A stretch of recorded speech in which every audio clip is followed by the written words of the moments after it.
kasih Tuhan, senang dapat menjumpai Anda kembali dalam ibadah hari ini. Kami mengucapkan selamat datang bagi Anda yang baru pertama kali hadir beribadah di tempat ini. Welcome home. Bersama saya Mia, mari kita ikuti HOG News minggu ini.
Prosesi pelepasan jenazah almarhum Bapak Pendeta Dwi Dirgantara akan disambut oleh pasukan hamba-hamba Tuhan dan Yonif 405 Surya Kusuma Wangun.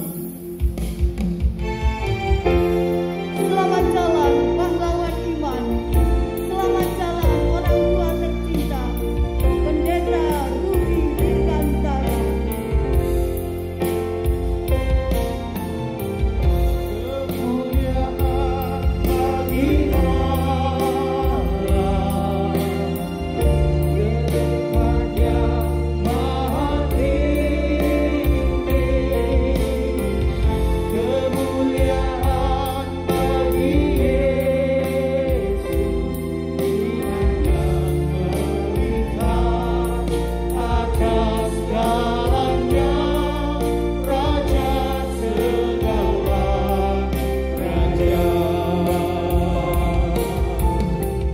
Untuk membangkitkan tubuh yang fana ini dan digantikan dengan tubuh kemuliaan di dalam nama Tuhan Yesus Kristus. Dalam nama Tuhan Yesus, selamat jalan Pak Ruby, sampai bertemu di Yerusalem yang baru dalam nama Tuhan Yesus.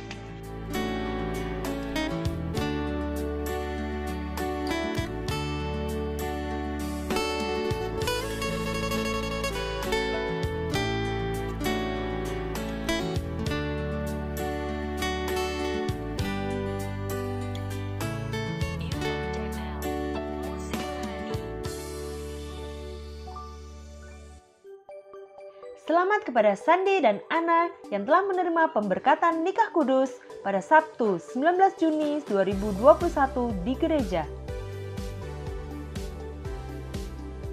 Alami hadirat Tuhan dalam Morning Call yang diadakan setiap Selasa, Kamis, dan Sabtu jam 7 malam melalui Zoom. Bawa anak-anak kita untuk bersukacita mengenal Tuhan dalam Cool Kids Rabu 23 Juni jam 5:30 sore melalui Zoom. Teruslah bersekutu bersama dalam Cool, komunitas kasih. Terima kekuatan dan sukacita bersama dengan saudara seiman. Info lebih lanjut dapat menghubungi Gembala Cool. Bagi Youth dan GC, jangan lewatkan untuk join Next Gen. Tema kali ini adalah jodohku di tangan Tuhan atau di tanganku ya? Rabu 30 Juni jam 7 malam melalui Zoom. Dukung dan doakan ibadah di GBI House of Grace Semarang yang diadakan setiap minggu jam 5 sore di Hotel Wit. Tayangan rekaman ibadah dapat diakses jam 12 siang di channel YouTube GBI House of Glory Wonosobo. Jangan lupa di-subscribe ya. Persembahan dapat dimasukkan ke dalam kotak di dekat pintu masuk setelah ibadah. Selain itu, juga dapat diberikan melalui transfer atau scan barcode berikut.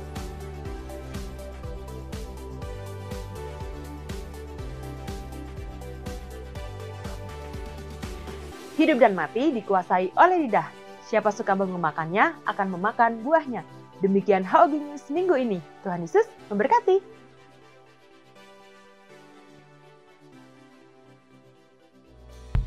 Shalom umat Tuhan. Shalom. Puji nama Tuhan, kita boleh beribadah pagi hari ini. Saya undang kita semua boleh bangkit berdiri. Kita akan memulai ibadah ini dengan berdoa. Bapa yang baik, kami bersyukur Tuhan. Kami masih diberi kesempatan untuk beribadah kepadamu dengan kekuatan, dengan kesehatan yang Kau beri. Terima kasih Bapa. Kami bawa persembahan kami bawa korban syukur kami kepadamu Tuhan. Dengan segenap hati kami, seluruh hidup kami bawa di hadapan-Mu ya Bapa. Biarlah Engkau yang menilik hati kami. Kami rindu mengasihi Engkau Tuhan. Kami rindu menyenangkan hati-Mu.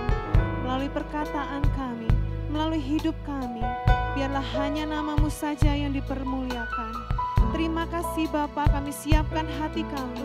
Kami tanggalkan segala beban dan dosa di dalam nama Tuhan Yesus. Haleluya. Amin. Mari umat Tuhan nyatakan syukur kita pagi hari ini. Bahwa yang terbaik bagi Tuhan kita. Dia yang layak terima sembah kita. Dia yang layak terima puji-pujian kita. Biarlah hati kita menyembah Tuhan. Biarlah hati kita boleh mengasihi Tuhan.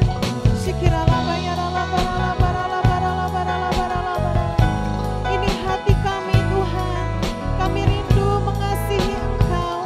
Kami rindu menyenangkan-Mu melalui pujian kami, melalui persembahan kami ya Bapa. Katakan terima kasih Tuhan. Terima kasih Bapa. Engkau Tuhan yang baik. Engkau mengasihi setiap kami. Ini korban syukur kami Tuhan. Kami mau menyembah Engkau. Kami mau meninggikan Engkau.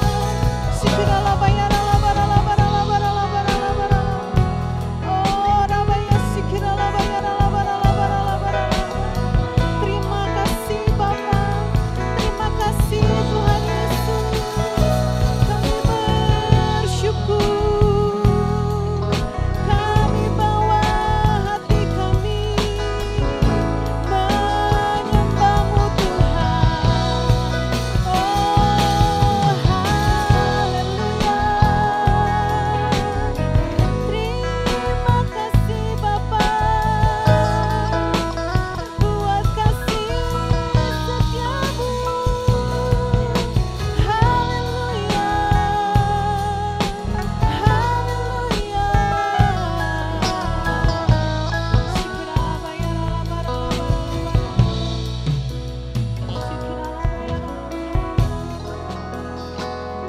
Dengan hati kami mau menyembah Engkau Tuhan. Dengan mulut kami mau memuji-muji Engkau. Mari umat Tuhan dipersilakan duduk. Inilah rinduku kepadamu.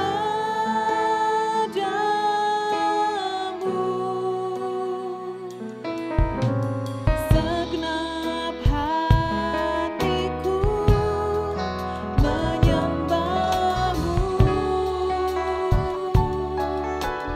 Seluruh hidupku, seluruh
Engkau saja yang kami tinggikan pagi hari ini Tuhan. Terima kasih Bapa, kami siap memuji Engkau lebih lagi. Bersama katakan, amin.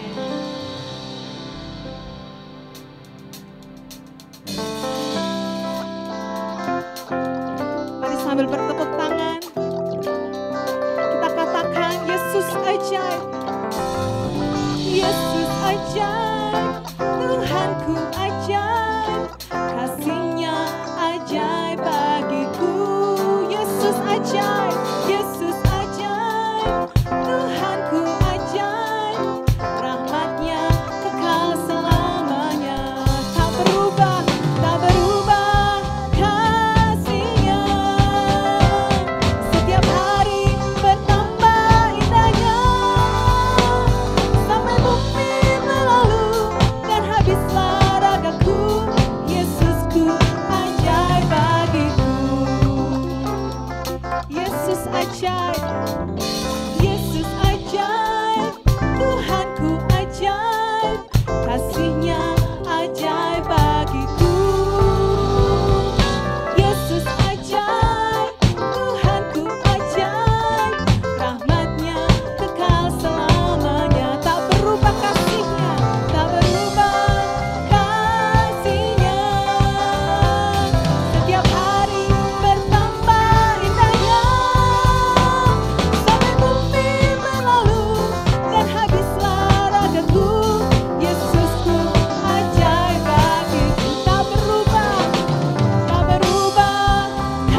silakan duduk.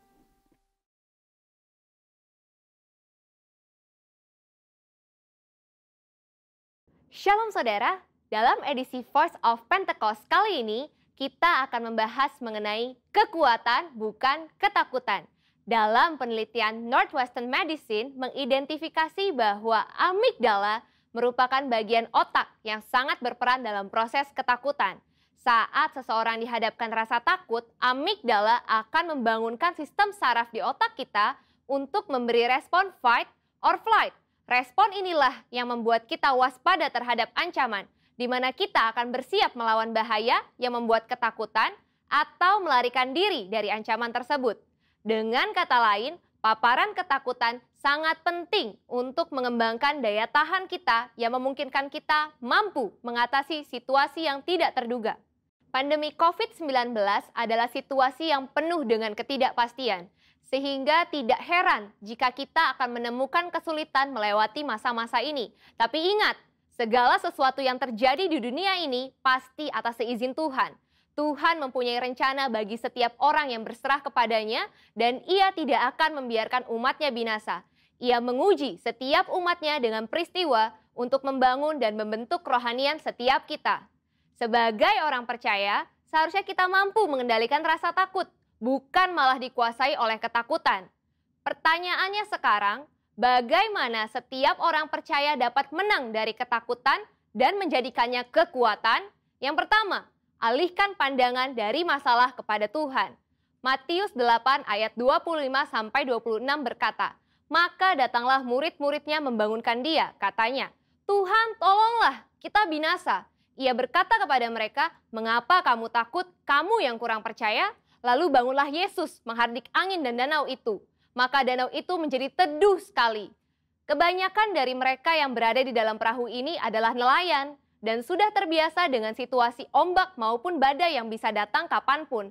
Namun, angin ribut kala itu pasti sangatlah ekstrim, sehingga mereka menjadi sangat ketakutan dan berpikir bahwa mereka akan binasa. Hebatnya, Yesus dapat tidur di tengah-tengah angin ribut yang mengerikan seperti itu. Inilah yang seharusnya terjadi pada kita yang telah menjadi murid Yesus. Meskipun persoalan besar datang menderu, kita bisa tetap tenang dan tidak menjadi panik. Perlu diingat bahwa bukan apa yang masalah bisa perbuat terhadap kita, tapi apa yang Tuhan bisa lakukan atas kita. Tuhan Yesus juga mengalami rasa takut ketika ia berdoa di Taman Getsemani. Namun di dalam ketakutannya, ia tetap memandang kepada Bapa. Demikian juga seharusnya kita. Jika kita melihat ada seseorang yang sepertinya tidak takut apa-apa, mungkin orang itu bukannya tidak takut, tetapi dia sudah berhasil mengalahkan rasa takutnya. Yang kedua, tetap dalam hadirat Tuhan. Dalam Markus 6 ayat 49 sampai dengan 50 menceritakan, suatu malam para murid diguncang rasa takut setelah Yesus mengadakan mukjizat dengan memberi makan kepada lebih dari 5.000 orang. Tuhan meminta para murid berangkat terlebih dahulu ke Betsaida supaya dia dapat berdoa sendirian. Sepanjang malam itu, ketika para murid sedang bersusah payah mendayung melawan angin sakal, tiba-tiba mereka melihat Yesus berjalan di atas air. Para murid menjadi sangat ketakutan dan bahkan mengira Yesus adalah hantu. Saat Yesus mendekat kepada perahu dan murid-muridnya mendengar suaranya, "Tenanglah, aku ini, jangan takut." Maka badai reda dan ketakutan pun diusir. Setelah Yesus naik ke perahu, angin kencang tiba-tiba berhenti dan mereka dapat melanjutkan perjalanan hingga tiba di pantai dengan selamat. Ketika Tuhan hadir dalam hidup setiap orang percaya, maka semua badai hidup yang membuat ketakutan akan diubah menjadi damai sejahtera dan kekuatan. Rasul Paulus menasehati dalam 2 Timotius 1 ayat 7, sebab Allah memberikan kepada kita bukan roh ketakutan, melainkan roh yang membangkitkan kekuatan, kasih, dan ketertiban. Dari ayat ini, kita belajar bahwa Roh Kudus memberikan kita damai sejahtera dan mengusir roh ketakutan di dalam setiap orang percaya yang tetap tinggal di dalam hadirat Tuhan. Yang ketiga, melangkah maju bersama Tuhan. Pemazmur menulis, Tuhan menetapkan langkah-langkah orang yang hidupnya berkenan kepadanya. Mazmur tersebut selanjutnya memberikan gambaran indah tentang pemeliharaan Allah yang setia atas siapapun yang mau berjalan bersamanya. Taurat Allahnya ada di dalam hatinya, langkah-langkahnya tidak goyah. Melangkah maju bersama Tuhan menunjukkan bahwa tanpa Tuhan seseorang tidak dapat berbuat apa-apa. Melangkah maju bersama Tuhan mempunyai implikasi bahwa Tuhan terlibat dalam semua aspek kehidupan. Ia yang memegang kendali penuh atas kehidupan kita. Bila kita selalu melibatkan Tuhan dalam keseharian kita, maka kita akan semakin kuat dan apa saja yang kita kerjakan pasti berhasil. Kesadaran akan penyertaan Tuhan akan memberikan rasa aman dan damai sejahtera yang akan menghilangkan segala ketakutan. Sebagai manusia, wajar bila kita mengalami ketakutan, tapi jangan sampai kita dikuasai oleh ketakutan tersebut, sebab kita bisa mengubah ketakutan menjadi kekuatan, yaitu dengan cara fokus kepada Tuhan, bukan kepada masalah, sehingga kita bisa tetap tinggal di dalam hadirat Tuhan dan mampu melangkah maju, karena Tuhan ada beserta kita. Saudara, untuk penjelasan lebih lengkapnya dari tim teologi kami, jangan lupa buka link yang ada di atas atau scan QR Code yang tersedia. Salam integritas, Tuhan Yesus memberkati. Puji Tuhan, shalom Bapak yang dikasih Tuhan. Semua bersuka cita, amin. Ya, mari saya ajak semua boleh bangkit berdiri. Kita akan memperkatakan apa yang dimaksud dengan Pentakosta ketiga. Bersama-sama kita katakan, 1. Pentakosta ketiga adalah pencurahan Roh Kudus yang dahsyat di zaman ini, melebihi yang terjadi di Azusa Street. 2. Pentakosta ketiga akan mengakibatkan penuaian jiwa yang terbesar dan yang terakhir sebelum Tuhan Yesus datang kembali. 3. Pentakosta ketiga akan membangkitkan generasi Yeremia, yaitu anak-anak muda yang dipenuhi Roh Kudus, cinta mati-matian kepada Tuhan Yesus, tidak kompromi terhadap dosa, dan akan bergerak untuk memenangkan jiwa. 4. Pentakosta ketiga lahir di Indonesia dan bergerak ke bangsa-bangsa. Gerakan ini dari timur ke barat dan akan kembali ke Yerusalem. 5. Pentakosta ketiga akan memberikan kuasa untuk menyelesaikan amanat agung. Dan setelah itu Tuhan Yesus datang kembali. Berikan tepuk tangan yang terbaik bagi Tuhan kita. Kita percaya Pentakosta ketiga sedang terjadi hari-hari ini. Dan kita juga akan perkatakan apa yang Tuhan taruh bagi gereja kita. Bahwa tahun 2021 adalah tahun integritas. Bersama-sama katakan tahun 2021. Tahun integritas. Sekali lagi dengan iman, tahun 2021. Tahun integritas. Yang percaya lebih lagi berikan yang terbaik. Tepuk tangan yang meriah bagi Tuhan kita. Mari kita satukan hati kita akan berdoa syafaat. Terima kasih Tuhan Yesus, kayak bersyukur Bapa buat pagi hari ini. Kayak boleh ada di tempat kudus-Mu beribadah. Terima kasih buat waktu-waktu ini. Terima kasih Bapa. Dan saat ini kayak bersatu hati berdoa menopang setiap pemimpin rohani kami. Kayak berdoa untuk Ketua PPH GBI Bapak Pendeta Dr. Ruben Adi Abraham. Untuk Ketua PPD GBI Jateng dan DIY Bapak Pendeta Gideon Rusli. Untuk Ketua Perwil Baradaya Bapak Pendeta Ruben Sinarto. Juga Bapak-Bapak rohani kami. Yang berdoa untuk Bapak Pendeta Dr. Insinyur Niko Nyotora Harjo di Jakarta. Juga Gembala Jemaat di tempat ini Bapak Pendeta Timotius Andi Cahyono. Terima kasih Tuhan Yesus buat para pemimpin kami. Bapak-bapak rohani kami. Mereka yang senantiasa berjaga-jaga atas jiwa kami. Kami berdoa bila kasih karunia-Mu Tuhan berlimpah-limpah dalam kehidupan para pemimpin kami ini Bapak. Mari Roh Kudus Engkau terus memberikan kekuatan yang baru, pengurapan yang baru, hikmat-Mu Tuhan yang terus memimpin hidup hamba-hamba-Mu untuk dipakai lebih lagi bagi kemuliaan nama Tuhan, mempersiapkan gereja Tuhan jadi umat yang layak dan berkenan di hadapan Tuhan, menyatakan kemuliaan Tuhan bagi jiwa-jiwa, menyelesaikan amanat agung Tuhan Yesus. Tuhan berkati kehidupan hamba-hamba-Mu ini di setiap tempat yang Tuhan percayakan untuk melayani, nama Tuhan Yesus dipermuliakan dan tanda-tanda heran dan ajaib menyertai pelayanan hamba-hamba-Mu ini. Jaga lindungi dari segala hal yang jahat. Tuhan pakai hidup hamba-Mu lebih lagi Bapa. Terima kasih Tuhan Yesus. Kami menyerahkan kehidupan para pemimpin kami kepadamu. Seluruh keluarganya dalam perlindungan Tuhan yang sempurna. Dan lewat hidup hamba-hamba-Mu, nama Tuhan Yesus dipermuliakan. Terima kasih Bapa. Terima kasih dan kami juga berdoa buat kota kami Wonosobo. Kami mengasihi kota ini Tuhan. Kami juga terus rindukan lawatan Tuhan terjadi atas Wonosobo. Kami rindukan pertobatan jiwa-jiwa. Kami rindukan penuaian jiwa. Kami rindukan kebangunan rohani terjadi atas Wonosobo. Nyatakan kemuliaan-Mu Tuhan atas kota ini Bapa. berkat-Mu, kasih-Mu melimpah atas Wonosobo. Bangkitkan gereja-gereja Tuhan, bergandengan tangan menjadi berkat bagi kota ini ya Bapa. Berkati pemerintahan kota ini, mereka boleh menjalankan pemerintahan dengan takut akan Engkau Bapa. Berkati kehidupan kota ini Tuhan, atmosfer kota ini, semuanya dalam kuasa Roh Kudus. Perlindungan Tuhan sempurna atas Wonosobo, damai sejahtera Tuhan memerintah atas Wonosobo. Dan kami juga berdoa buat Indonesia, bangsa kami yang kami kasihi ini Tuhan. Kami terus berdoa, kami percaya Tuhan bahwa hari-hari ini Tuhan akan melawat Indonesia. Berkat-Mu Tuhan atas Indonesia, atas pemimpin bangsa ini, presiden, wakil presiden, seluruh jajaran kabinet TNI, Polri, bahkan sampai tingkat RT RW, diberkati Tuhan. Roh takut akan Tuhan ada dalam hati mereka. Dan Tuhan berikan kepada mereka kebijaksanaan daripada-Mu Bapa, untuk menjalankan pemerintahan dengan takut akan Tuhan. Dan bahwa Indonesia mengalami kemajuan. Nyatakan kemuliaan-Mu lebih dahsyat lagi atas Indonesia Tuhan. Kami rindukan Tuhan pertobatan jiwa-jiwa. Kami rindukan Tuhan penuaian jiwa besar-besaran terjadi atas Indonesia. Di era Pentakosta yang ketiga, kami percaya Tuhan juga akan bangkitkan generasi Yeremia. Anak-anak muda yang cinta mati-matian terhadap Tuhan Yesus, yang tidak kompromi terhadap dosa, dan akan dipakai Tuhan jadi berkat bagi Indonesia, bahkan bangsa-bangsa. Terima kasih Tuhan Yesus buat bangsa ini. Terima kasih Bapak, kami percaya bahwa hari-hari ini Tuhan akan menyatakan kemuliaan Tuhan lebih dahsyat lagi bagi Indonesia. Kami juga berdoa buat Yerusalem. Shalom Yerusalem, damai sejahtera Tuhan turun atas Yerusalem. Kami juga berdoa buat persembahan yang kami berikan. Tuhan, kami membawa persembahan kami kepadamu. Kuduskan setiap persembahan kami, semua untuk kemuliaan nama Tuhan. Kami berikannya dengan sukacita karena kami adalah orang-orang yang diberkati Tuhan. Terlebih hidup kami berikan untuk kemuliaan nama-Mu. Di dalam nama Tuhan Yesus Kristus. Haleluya. Amin.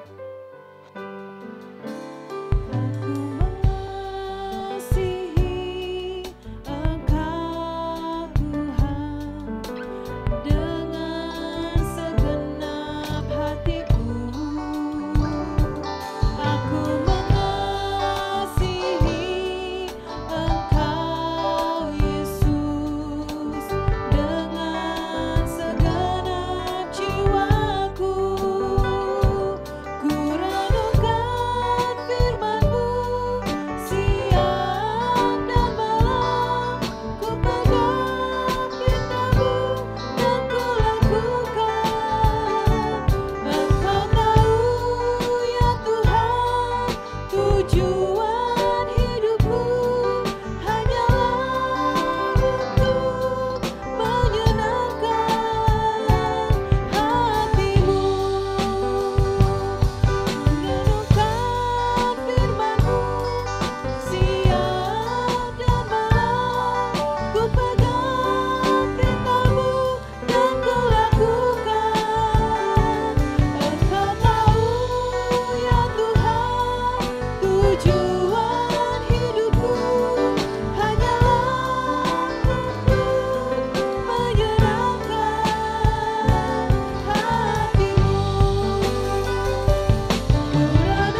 kami, telinga kami, untuk kami dapat mendengar Engkau berbicara pada pagi hari ini. Tuhan, biarlah mata hati kami tertuju kepadamu pagi hari ini. Semata-mata kami ibadah hanyalah untuk menyenangkan hati Tuhan, membawa korban yang korban pujian, penyembahan yang harum di hadapan Tuhan. Terimalah persembahan kami Tuhan, hingga Engkau menyediakan berkat-berkat rohani dalam hidup kami, untuk kami sungguh-sungguh dapat melanjutkan kehidupan kami tetap dalam rancangan Tuhan yang sempurna. Terima kasih Tuhan, Kau berkati seluruh umat-Mu pagi hari ini. Dan sukacita kami menerima firman-Mu, dan kami mau melakukannya hanya di dalam nama Yesus. Haleluya. Amin. Beri kemuliaan bagi Allah kita. Puji nama Tuhan. Silakan duduk saudara. Semua dalam keadaan baik. Amin. Ya, kita terus mengucap syukur karena masih diberikan kesempatan untuk dapat ibadah bersama-sama saudara. Dan pagi hari ini kita akan mendengarkan suara gembala kita. Ya. Judul khotbah pagi hari ini adalah Gembalakanlah domba-dombaku. Di dalam Yohanes 21 ayat 15 sampai 17. Di situ ada dialog secara khusus Tuhan Yesus kepada murid-muridnya, terutama tertuju kepada seorang yang bernama Simon, yaitu Simon Petrus. Dan dalam pembicaraan itu Tuhan Yesus mengajukan pertanyaan sampai 3 kali. Petrus anak Yohanes, Simon anak Yohanes, apakah engkau mengasihi aku lebih daripada mereka ini? Ya. Lalu Petrus menjawab, benar Tuhan, engkau tahu bahwa aku mengasihi engkau. Tuhan Yesus berkata, gembalakanlah domba-dombaku. Lalu pertanyaan yang sama sampai dijawab juga dengan hal yang sama, dan ketiga kalinya Tuhan Yesus berkata, Simon anak Yohanes, apakah engkau mengasihi aku? Ya. Maka sedih hati Petrus karena Yesus berkata untuk ketiga kalinya, apakah engkau mengasihi aku? Dan ia berkata kepadanya, Tuhan engkau tahu segala sesuatu. Engkau tahu bahwa aku mengasihi engkau. Nah, lalu Yesus kembali menjawab, gembalakanlah domba-dombaku. Ya, kalau saya ingat firman ini adalah firman yang menuntun dan pertanyaan yang diberikan kepada Tuhan secara khusus kepada hambanya Pak Ruby Dirgantara di dalam perjalanan ya ketika itu kesaksiannya, dan Pak Ruby merespon panggilan Tuhan untuk mengembalakan domba-dombaku, domba-domba Tuhan. Ya, lalu pertanyaan yang sama juga diberikan kepada kita hari ini. Apakah engkau mengasihi aku? Yesus bertanya kepada saudara, Bapak, Ibu, dan saya di tempat ini, ya, apakah engkau mengasihi aku? Dan permintaan Tuhan, bila saudara dan saya berkata, Toh tahu Tuhan bahwa aku mengasihi engkau. Engkau tahu segala sesuatu bahwa aku mengasihi engkau. Lalu Tuhan Yesus hanya satu, gembalakanlah domba-dombaku. Waduh Bu Andi, itu bukan panggilan saya Bu, gitu ya. Saya masa semua harus jadi gembala gitu, bukan seperti itu ya saudara. Setiap orang yang berkata mengasihi Tuhan, ini adalah panggilan setiap kita untuk menggembalakan domba-dombanya Tuhan. Tuhan meminta kita, kalau kita berkata, apakah engkau mengasihi aku? Tuhan minta kita menggembalakan domba-domba Tuhan. Ya, next. Gembala atau gembala domba adalah suatu pekerjaan yang amat mulia, meskipun itu kalau di zaman waktu orang Israel tinggal di Mesir, waktu zaman penjajah, waktu masih di Mesir ya, mereka orang Mesir menganggap orang gembala-gembala atau orang Israel itu adalah pekerjaan yang hina. Tetapi adalah suatu pekerjaan yang amat mulia di kalangan orang Yahudi. Dilakukan baik oleh pria, wanita, ya, laki-laki, perempuan, kaya, miskin. Ya, pekerjaan ini juga pekerjaan yang paling berat dan berbahaya.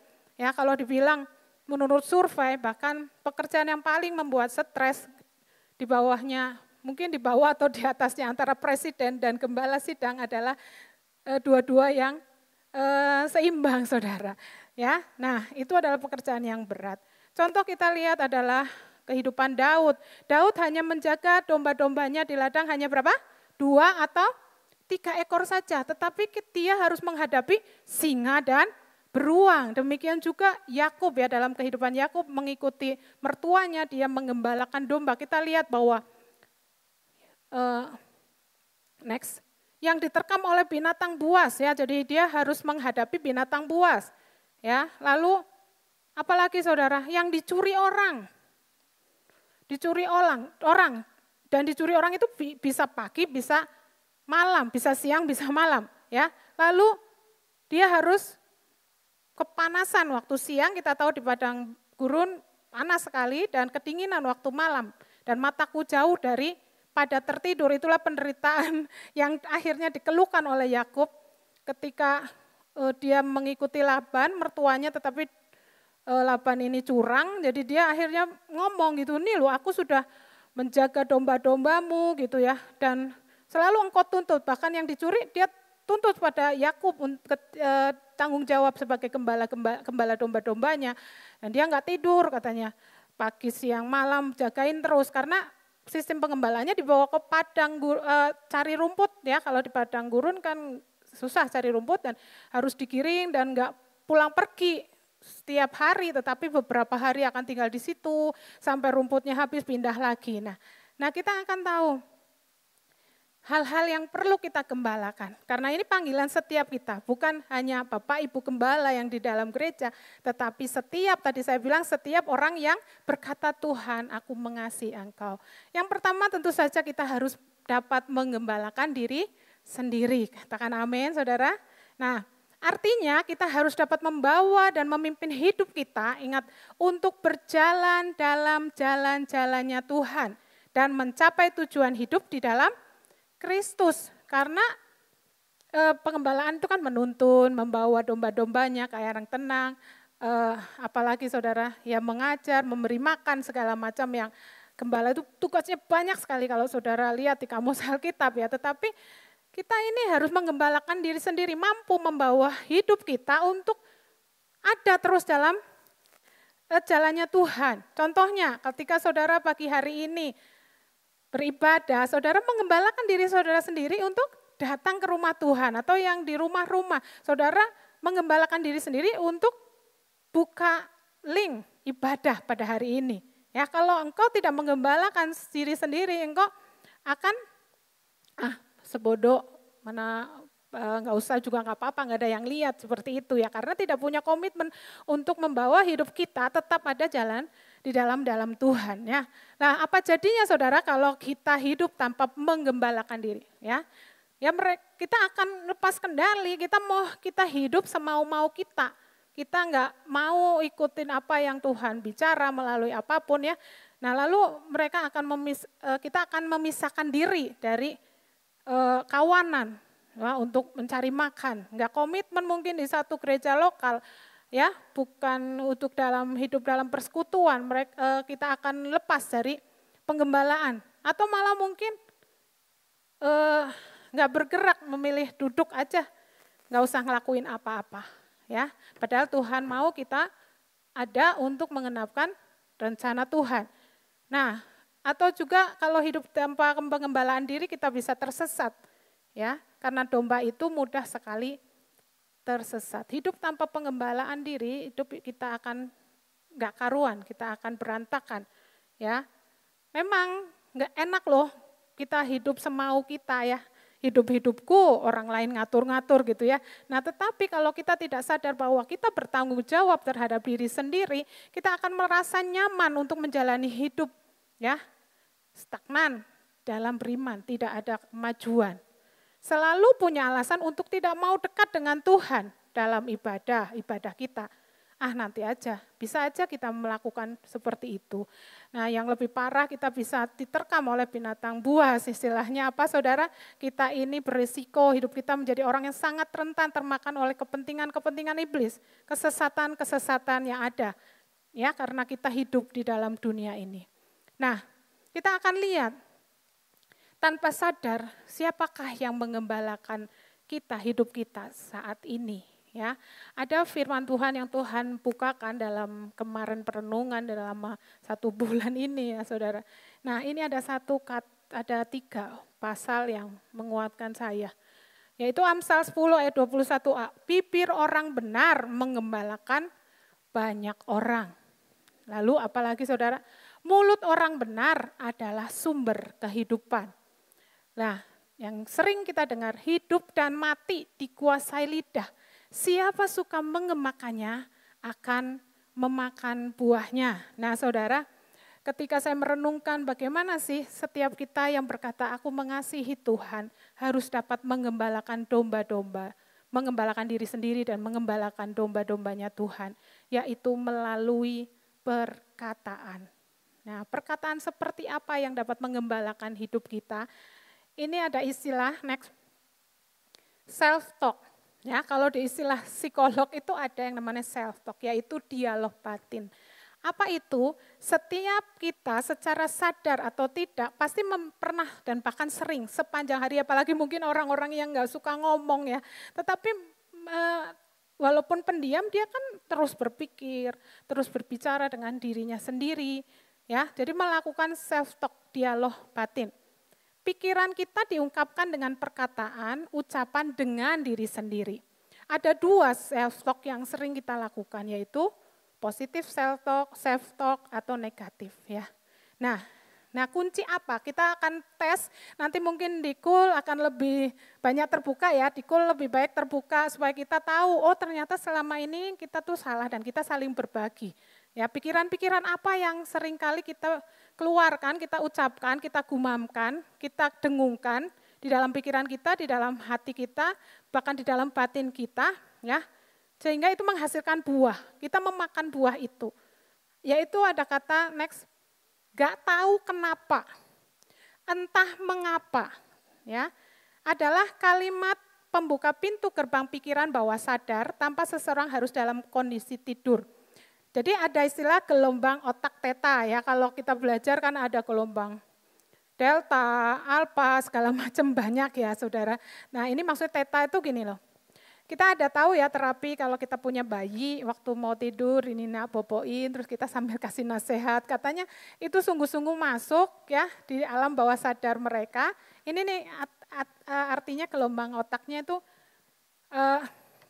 aktif dan menerima pesan-pesan yang ketika ada dalam kondisi mau ngantuk-ngantuk tidur gitu.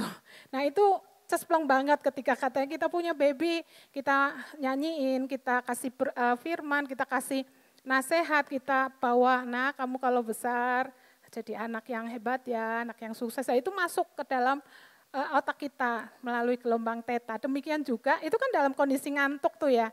Demikian juga ketika dalam kita tuh self-talk, ngomong-ngomong diri sendiri, itu kerjanya sama, sehingga itu akan menghasilkan, bekerja di alam bawah sadar kita, sehingga akan menghasilkan sesuatu yang kelihatan di dalam hidup kita, kenyataan kita ya. Ada orang yang bercerita, saya itu ya, kalau dapat uang itu gampang banget. Pokoknya nggak tahu kenapa, pas saya butuh uang itu datang tiba-tiba. Dari mana-mana aja bisa datang.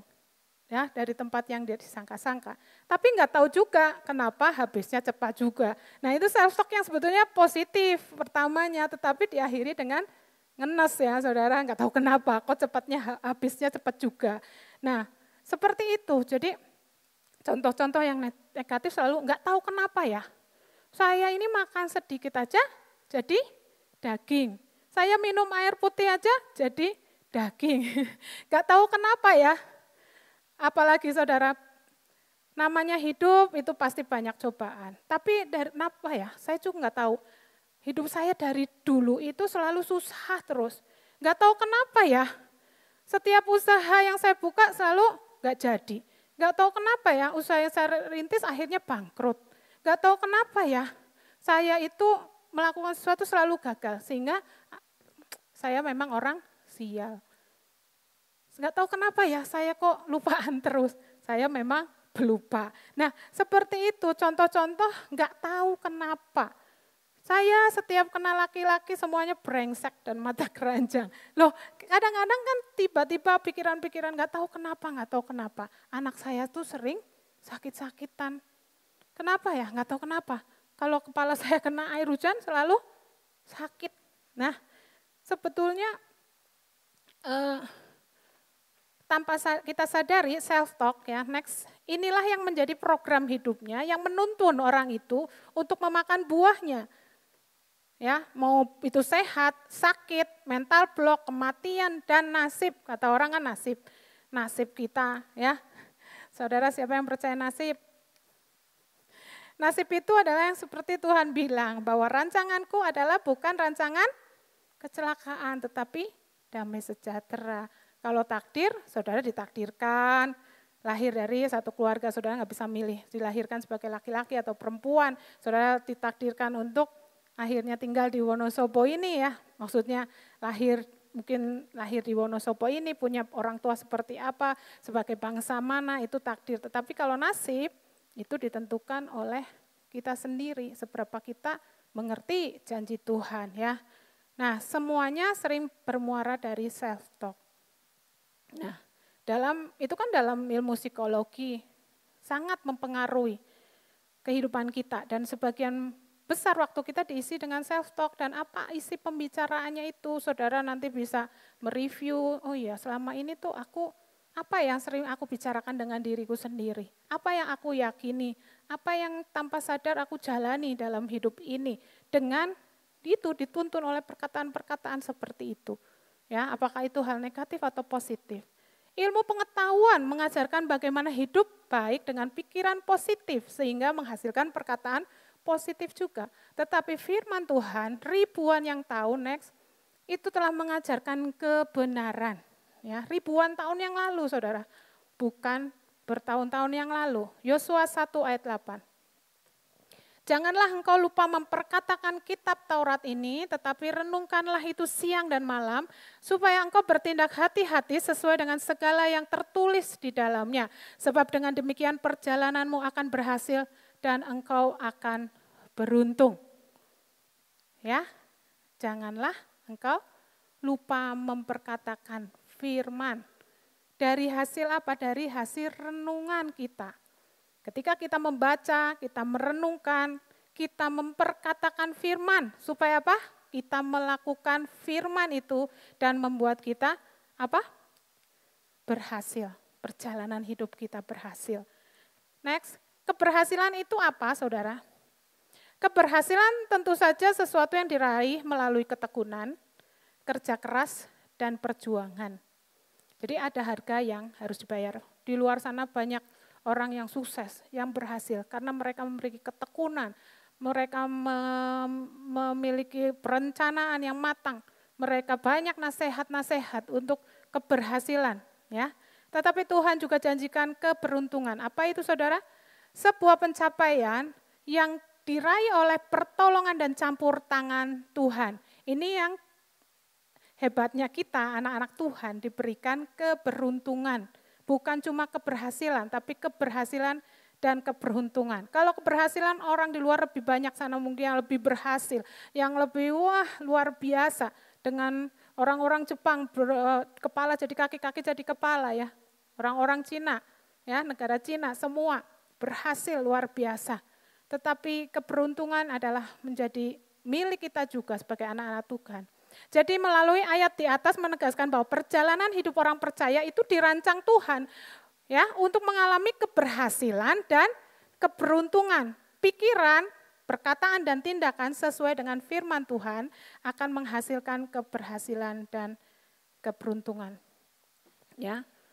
Oleh karena itu ganti saudara self-talk kita dengan firman Tuhan yang kita renungkan.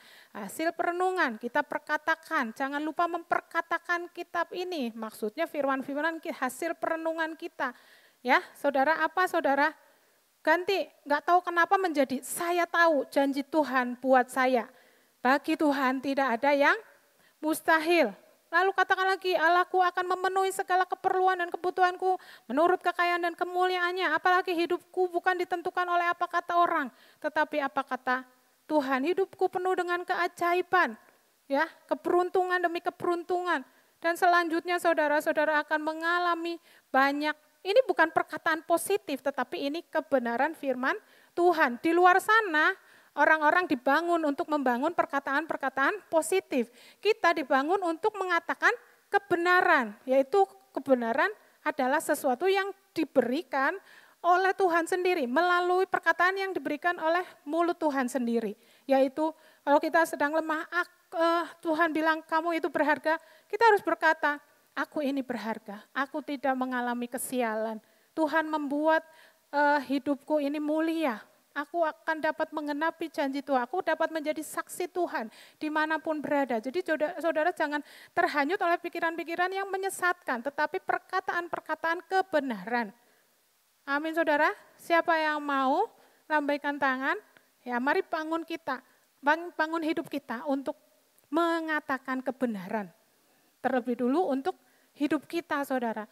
Supaya apa? Kita dapat mengembalakan hidup kita seturut dengan kehendak Tuhan, mencapai keberhasilan dan keberuntungan. Untuk apa tujuannya? Untuk memuliakan Tuhan. Ya, saya bersyukur sekali karena keajaiban demi keajaiban terus datang menuntun hidup saya. Mujizat demi mujizat selalu datang dalam hidup saya. Ya, saya selalu dipertemukan dengan orang-orang baik, orang-orang hebat. Jangan berpikir, mana ada sih orang yang suka sama saya. Semua orang membuang muka gitu ya. Semua orang nggak menghargai saya karena saya nggak bisa apa-apa, saya miskin, dan lain sebagainya. Tetapi kita akan selalu berkata, saya selalu dipertemukan dengan orang-orang hebat. Orang-orang yang membuat saya semakin berarti, semakin berlimpah dengan kebaikan. Next ya. Nah, lalu terus ya, perbanyak, ini harus terus latihan saudara. Nah, mengelola dan menjaga self stock kita yang senantiasa bukan sekedar positif tetapi kebenaran. Lalu yang kedua, apa yang kita lakukan yaitu dapat mengembalakan orang lain. Kita akan buka natsnya Matius 9 ayat 36 sampai 38. Melihat orang banyak itu tergeraklah hati Yesus oleh belas kasihan kepada mereka, karena mereka lelah dan terlantar seperti domba yang tidak bergembala. Maka katanya kepada murid-muridnya, tuaian memang banyak tetapi pekerja sedikit. Hati Tuhan sedih karena banyak yang tidak tergembalakan. Saudara coba cek ke pasar ya, banyak orang yang tidak tergembalakan. Saudara bertemu ya, yang punya toko bertemu dengan banyak orang, mereka tidak tergembalakan. Apa yang mengembalakan mereka saat ini? Tentu saja media sosial, ya, hoaks-hoaks ya. Nah, tugas kita, Tuhan tuh sedih dan Tuhan bilang, tuaian tuh banyak, tetapi pekerja sedikit. Karena itu mintalah kepada Tuhan yang punya tuaian supaya ia mengirimkan pekerja-pekerja untuk tuaian itu. Bagaimana pekerjanya sedikit, tuaiannya banyak. Enggak kesait saudara, ya bahasa Jawanya enggak kepegang. Ya Tuhan baik, di waktu-waktu terakhir dia mengirimkan malaikat-malaikatnya juga untuk menuai di akhir-akhir zaman ini. Ya, tetapi mari ketika kita berkata aku mengasihi Tuhan, kita juga ambil bagian untuk menjadi pekerja-pekerja tuaian. Apa saudara yang bisa kita lakukan kembali? Next, dalam firman Tuhan tadi, bibir orang benar mengembalakan banyak orang. Siapa yang memiliki bibir yang benar? Yaitu kita yang sudah dikuduskan. Itu dapat mengembalakan banyak orang. Mulut orang benar adalah sumber kehidupan. Ketika kita berbicara, ada sumber kehidupan, bukan sumber kematian, bukan kepahitan. Ya, kebenaran itu memberikan kehidupan. Kalau Yesus sudah mati menebus manusia, bukan untuk saya dan saudara saja, tetapi orang-orang di luar sana. Ya, kebenaran itu memberikan kehidupan. Saudara latih dirimu untuk berkata-kata menguatkan. Kebenaran itu memberikan semangat, memberikan pengharapan. Ya, kesaksian waktu beberapa minggu yang lalu Pak Andi berkunjung ke rumah seorang dan ketika itu berjumpa dengan orang yang sudah lama tidak berjumpa dengan orang itu. Karena pandemi ya, orang itu sudah lama kena stroke dan dia berkata 13 tahun dia mengalami stroke dan dia tidak bisa bekerja lagi. Dan kesempatan dalam beberapa menit Pak Andi memberikan kata-kata penggembalaan, yaitu bibir orang benar yang memberikan kehidupan. Dia berdoa dan orang itu menangis, orang itu disentuh, kita menguatkan ya, Pak Andi menguatkan, tidak selama berapa minggu kemudian orang itu meninggal. Tetapi kita lihat bahwa kemurahan Tuhan menghampiri orang itu lewat siapa? Lewat kesempatan yang mungkin hanya 5 menit. Bahwa Tuhan baik bagi Bapak itu, Tuhan itu mengasihi, tetap semangat. Ya dia bilang dia sudah 13 tahun. Tetapi kesempatan berjumpa dengan orang-orang ketika disentuh dengan perkataan Tuhan, perkataan kebenaran memberikan kehidupan, memberikan pengharapan dan memberikan semangat. Lalu gimana memiliki bibir yang benar? Yang pertama adalah jelas terhubung dengan sumber yang benar, ya. Karena dikatakan tidak mungkin mulut kita mengeluarkan kutuk, satu kali juga kita mengeluarkan berkat, ya. Kita akan baca Yakobus 3 ayat 9 sampai 12, dengan lidah kita memuji Tuhan Bapa kita dan dengan lidah kita mengutuk manusia yang diciptakan menurut rupa Allah. Dari mulut yang satu keluar berkat dan kutuk. Hal itu saudara-saudaraku tidak boleh demikian terjadi. Adakah sumber memancarkan air tawar dan air pahit dari mata air yang sama? Ya enggak bisa ya saudara. Kalau pahit ya pahit, manis ya manis, ya tawar ya tawar. Kecuali kita munafik, ya kita bisa ngomongnya baik, padahal sumbernya pahit, ya. Nah, saudara, adakah pohon ara dapat menghasilkan buah zaitun dan adakah pohon anggur dapat menghasilkan buah ara? Demikian juga mata air asin tidak dapat mengeluarkan air tawar. Kita harus terhubung dengan sumber yang benar, yaitu Yesus Kristus sendiri, yaitu firman-Nya yang adalah kebenaran. Banyak motivasi-motivasi, kata-kata motivasi di luar. Tetapi marilah kita kembali untuk mengenal firman Tuhan dengan benar. Lalu bagaimana cara memiliki bibir yang benar? Belajar seperti seorang murid. Yesaya 50 ayat 4, Tuhan Allah telah memberikan kepadaku lidah seorang murid supaya dengan perkataan aku dapat memberi semangat baru kepada orang yang letih lesu. Setiap pagi ia mempertajam pendengaranku untuk mendengar seperti seorang murid. Kalau saudara nggak pernah menyediakan waktu untuk mendengar sebagai seorang murid, saudara tidak pernah dipertajam mulut, saudara tidak pernah dipertajam untuk dapat memberikan semangat yang lemah, memberikan harapan bagi yang putus pengharapan. Oleh karena itu sediakan setiap hari, pagi atau siang atau malam untuk mendengar. Tapi Tuhan bilang di sini firman-Nya berkata, setiap pagi engkau harus sediakan sebelum menjalani hari-hari. Tuhan beri firman Tuhan untuk aku dapat menjalani hari ini. Bahkan ketika aku berjumpa dengan orang, aku dapat memberikan semangat yang baru. Bukan saja melalui kemampuanku berbicara, tetapi melalui firman yang sudah diajarkan setiap pagi. Ini resepnya saudara, kenapa dibilang kalau bangun tidur langsung aja berdoa. Langsung aja terhubung. Karena tadi kita lihat ya kerja otak di bangun tidur kan, katanya kalau bangun tidur tuh kita masih kayak nyawanya belum kumpul. Nah itu. Kita ini justru berdoa, membaca firman, ketika begitu bangun tidur, kita jumpai Tuhan. Tuhan akan mengajarkan banyak hal, bahkan ketika gelombang theta itu, ini sebetulnya ya pembelajaran juga, bekerja aktif di otak kita sehingga di alam bawah sadar kita, itu akan mengarahkan hidup kita untuk terus terhubung dengan Sang yang empunya kebenaran itu. Sehingga ketika ketemu orang, kita punya senjata, ya sedang sedih, sedang susah, sedang putus pengharapan, sedang banyak masalah, kita terus dapat menguatkan mereka. Oleh karena itu saudara terus hiduplah memiliki bibir sebagai orang benar, saudara. Terus gembalakan domba-domba, terutama latihlah untuk mengembalakan hidup kita, ya. Kita ini domba yang dikasihi Tuhan, lalu kita bisa mengembalakan orang lain. Amin. Saya undang para pemusik untuk kita siapkan hati kita, ya, saudara dapat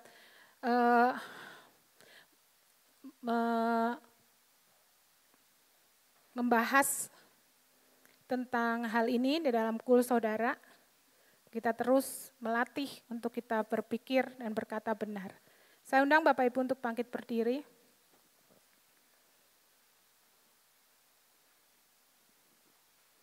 Shikirala parala parala parala. Shikirala parala parala parala. Shikirala papa papa papa papa papa parala parala parala parala parala parala.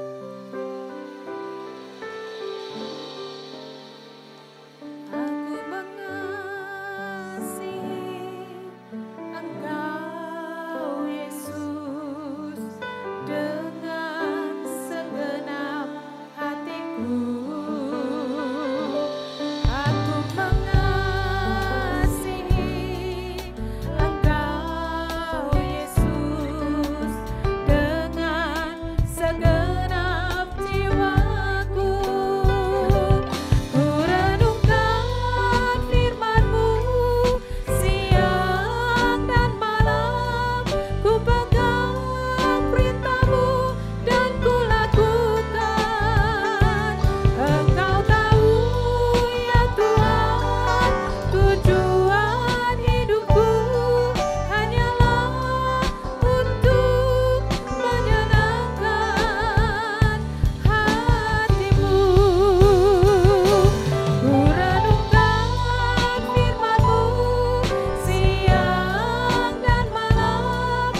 pegang perintah-Mu dan ku lakukan. Kau tahu ya Tuhan, tujuan hidupku hanyalah untuk menyenangkan hati-Mu. Ku renungkan firman-Mu. Mari kita yang mengasihi Tuhan, dengan mengangkat tangan kita di hadapan Tuhan, nyatakan dengan segenap hati-Mu. Kau tahu ya Tuhan, tujuan hidupku hanyalah untuk menyenangkan hati-Mu. Menyenangkan hati-Mu,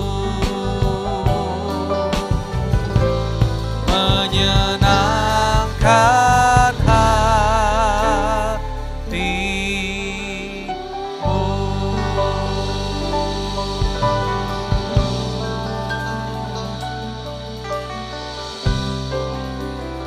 Berapa banyak dari saudara menerima firman Tuhan, menangkap pesan Tuhan pagi ini?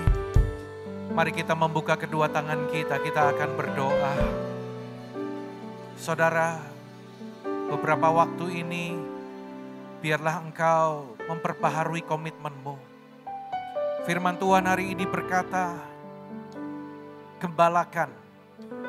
Kalau engkau mengasihi aku, gembalakan domba-dombaku. Dimulai dari kita menggembalakan diri kita sendiri. Mari saudara kita renungkan, apakah selama ini kita sudah sungguh-sungguh dengan baik menggembalakan diri kita sendiri? Ataukah selama ini kita biarkan kerohanian kita tidak terurus? Apakah selama ini kita cuek? Kita menjadi domba yang terpisah dari kawanan. Tanpa sadar kita terpisah ketika mencari rumput. Tidak merespon setiap kali Tuhan menyediakan makanan rohani dalam setiap acara demi acara yang diadakan. Saudara, tanpa sadar kita pun menjadi domba yang memilih untuk tidak bergerak. Hanya diam saja. Dan perlahan kita mulai tersesat. Dan berhati-hatilah supaya kita tidak menjadi mangsa dari binatang buas. Mari saudaraku, pagi hari ini setiap kita boleh datang kepada Tuhan Katakan, Tuhan, aku mau Tuhan memperbaiki. Dan mulai hari ini aku mau terus belajar untuk menggembalakan diriku sendiri dengan baik. Mari saudara berkomitmen dengan tetap membuka kedua tanganmu, berkomitmen kepada Tuhan. Tuhan mau mendengar respon saudara. Biarlah setiap perkataan yang ada dalam hati dan pikiranmu, itu kau ganti dengan perkataan kebenaran, yaitu firman Tuhan. Minta ampun kalau selama ini perkataan yang muncul adalah perkataan-perkataan negatif. Perkataan yang bukan berasal dari firman. Perkataan dari pikiran kita sendiri. Perkataan-perkataan liar, bahkan sampah-sampah yang tidak berguna, bahkan membahayakan kerohanian kita. Mari pagi hari ini kita berjanji, katakan, Tuhan, mulai hari ini penuhi hati dan pikiranku Tuhan. Aku mau tundukkan hati dan pikiranku kepada firman-Mu. Supaya setiap kali aku berbicara self-talk kepada diriku sendiri, aku sedang memperkatakan bukan hanya kata-kata positif, tapi aku sedang memperkatakan firman Tuhan, kebenaran Tuhan yang aku percaya sanggup untuk mengubahkan kehidupanku dan memulihkan kehidupanku. Terima kasih Bapa, dan pakai aku untuk menggembalakan orang lain, orang-orang yang ada di sekitarku Tuhan, supaya perkataanku boleh menyembuhkan, boleh membangkitkan, boleh memberkati mereka. Hidupku boleh berfungsi Tuhan untuk menjadi berkat bagi setiap orang. Terima kasih Bapa, Engkau mengurapi setiap umat-Mu. Mari saudara terima pengurapan Roh Kudus. Shikarababa shantakaralaba shantakaralaba ralabaralaba ralabara. Shekirela baba baba baba baba baba baba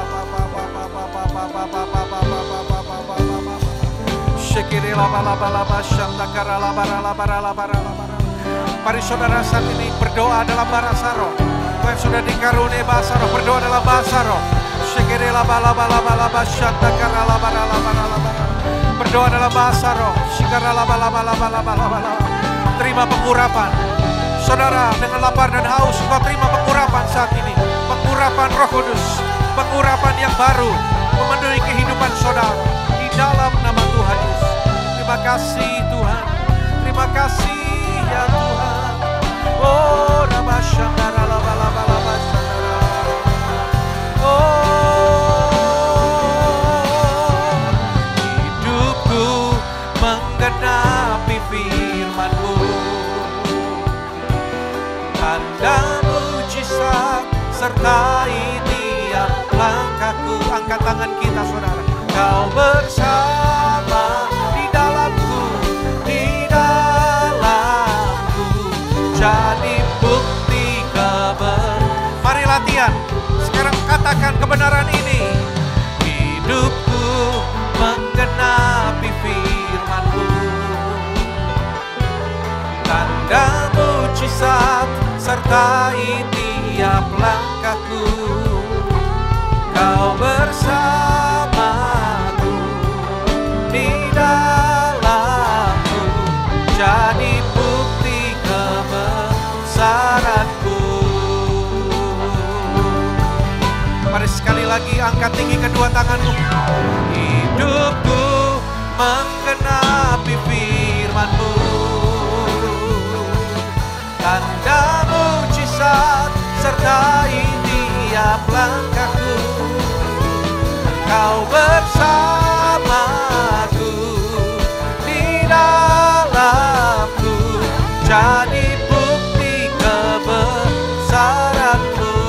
Kau bersamaku, kau bersama, katakan, di dalamku, jadi bukti kebesaran-Mu. Sekali lagi, katakan, kau bersamaku,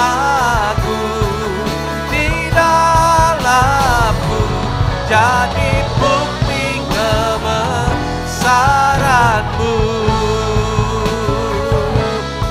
Haleluya, haleluya.